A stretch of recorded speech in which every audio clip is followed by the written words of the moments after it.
Hey, welcome in, friends. Jason here, TCP Supersystem. Just wanted to do a quick video today, September 21st on Sunday, 2025. I know there's some red in the market today, but I just wanted to do a quick little clip of a Michael Saylor video. For some reason, it keeps messing up, but we'll see if we can listen to it here. And then I want to show y'all some charts. We'll take a look at the TCP Supersystem on a couple of tokenization plays, Ondo and Centrifuge, for those that don't know what that is, CFG, I would recommend you looking into that. Not financial advice, but let's see if we can take a listen here and then look at the charts. And this is on our Trim Capital Partners LinkedIn page.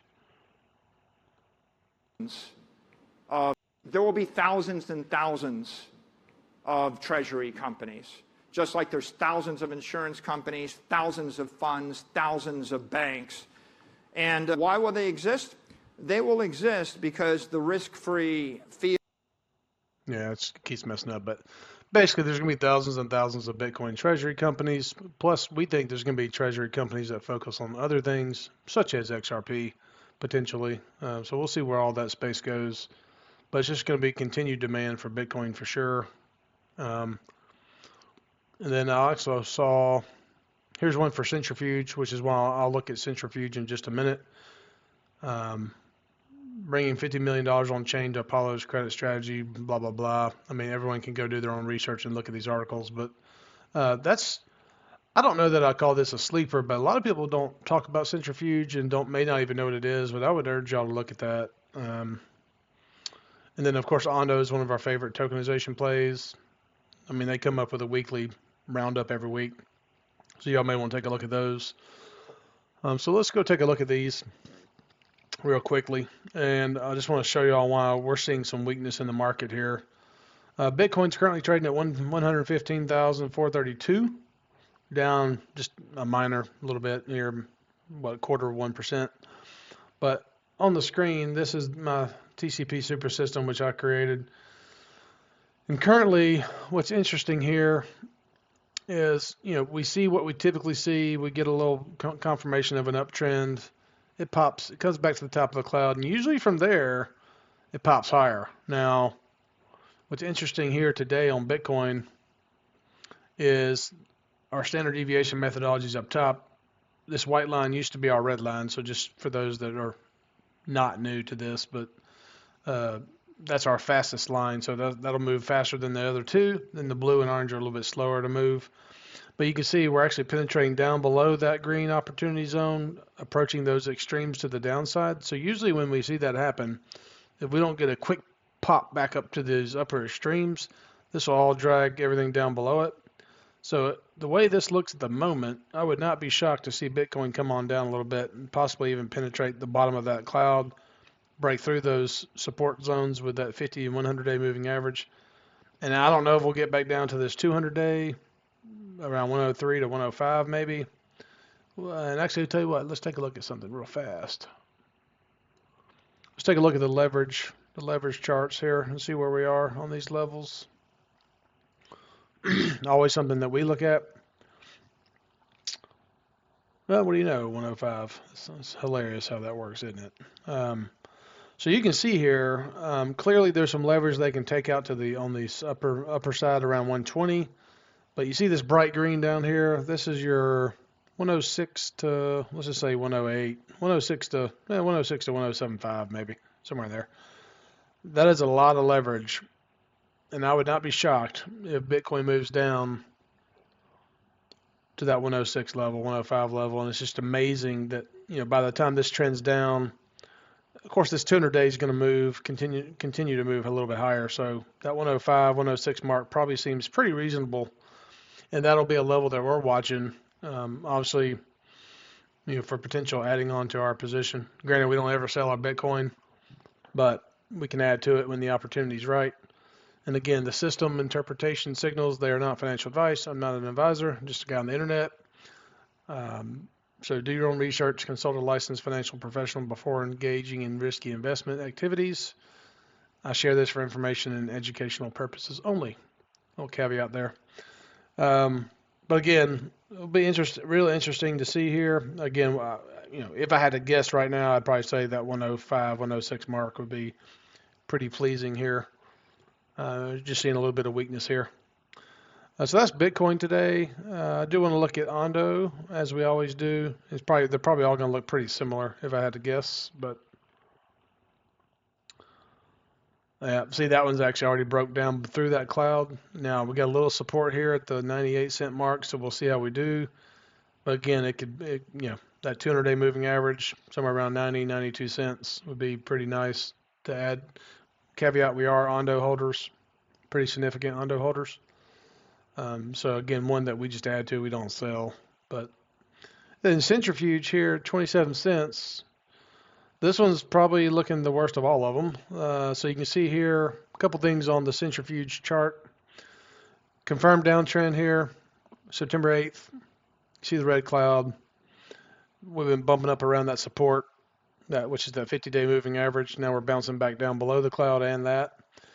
And here's something a little different on this one. Again, you can see that white fast line. It can't seem to make up to these extremes, and that's usually what we would see before we see a major pop. So as long as this thing's trending between the green zone and these extreme zones, it's probably going to keep dragging everything down with it. We would expect to see some diamonds down here along the way, and that's what we'll be looking for here, kind of like we did back here. You got those. That's a level 1 and level 2. So again, there's 3 levels of diamonds from light to dark. But yeah, so we should expect to see some diamonds once we get down here. Again, if this thing made it, to 21, 22 cents, should be pretty nice. We'll see what kind of signals are popping then. On our hot sensors again for Centrifuge, short-term sensors on the weak side, it's down below the midline. It is in the gray zone, which is pretty much a normalized area. I mean, it goes white, gray, blue, yellow, orange, red. And what's interesting there is that's getting weaker, and the medium and long term are getting weaker and trending toward the midline. So that's, to us, the way we interpret this, that shows some negative weakness there. So we'll see if we can get some opportunity here on CFG in the near future. And we'll certainly keep watching these, and if we get any diamonds popping, we'll certainly let the community know. So that's Bitcoin, Centrifuge, and Ondo. Let's take a look at our favorite, of course. Actually, we'll do 2 more, XRP and HBAR. We always do XRP, so. So I mean, all these look pretty similar. Right around the bottom of that cloud, just like the other 2 were. Hot sensors getting weaker. Still above the midline on all 3 of these for XRP, so that's nice. And it's been doing a pretty damn good job of maintaining that $3 mark as a base. So we'll see, maybe fluctuating a little bit on either side of $3.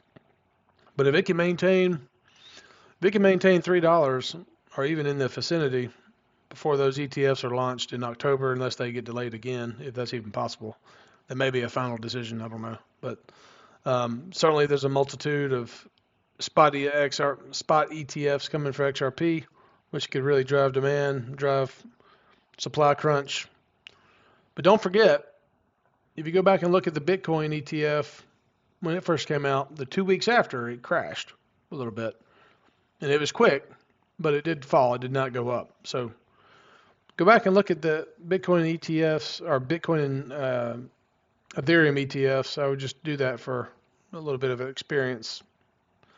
But certainly interesting here for XRP. Of course, caveat, one of our biggest holdings. Don't sell, only add when the opportunity is right.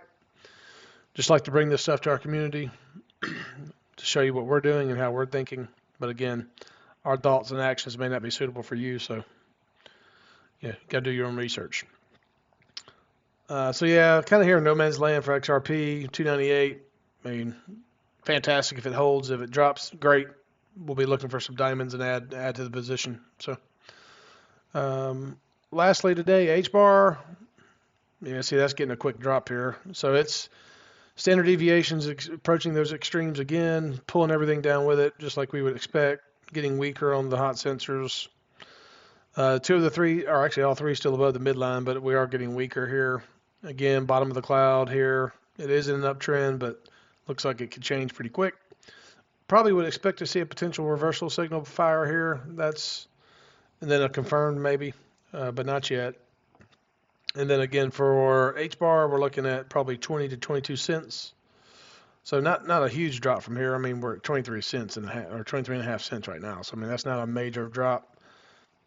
I mean, it's 10%, but 10% in crypto is a blink of an eye. So that's a lot of the favorite ones that we watch where we are today on September 21st. If you like this kind of content, go back and look at some of the previous videos we've done recently. You'll see where we absolutely nailed it. And it's because of this system I built over 2 to 3 years to identify opportunity zones, not recommendations to buy or sell. But it is pretty remarkable. It has done me very well. So I'm sharing these things with my community for free. So please like, share, subscribe. Help me keep this thing moving. And if you have any specific cryptos or equities that you would like us to run through the system, please put those in the comments. I can't promise I'll get to them, but I'll do my best. And until next time, best trading, and we'll see you in the next one. We appreciate you. Thank you.